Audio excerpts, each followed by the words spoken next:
Hi, this is David at Stoneyard.com. We're here today to talk about grout.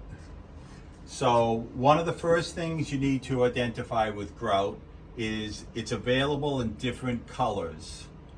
So your basic colors of gray, black, white, but then there's more subtle, the chestnut brown, the terracotta, river rock, etc. And if you notice, these are standard joints. So they're about 1/2 inch in thickness, and they're fairly flush with the face of the stone.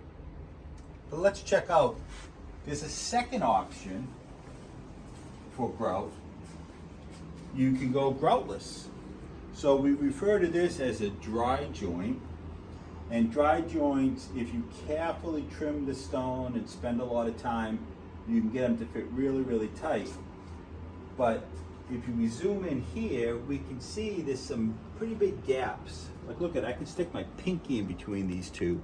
Now, obviously these areas I can't, but so this is dry, and this other one to my left is also dry, but there was more time and effort put into making this fit tightly. But let's also talk about another aspect of grout. So again, these are standard joints. But check this column out.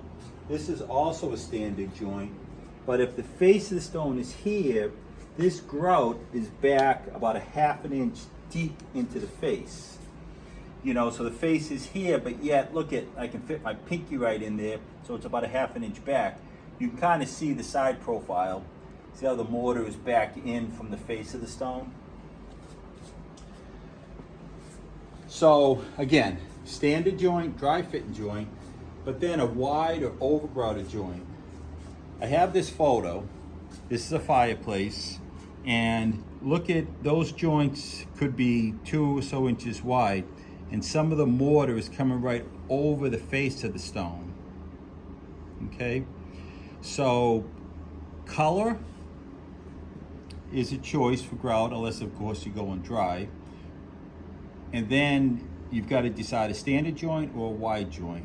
And if you go wide, you overgrout it as well. So this is David at Stoneyard.com. Good luck with your grout choice.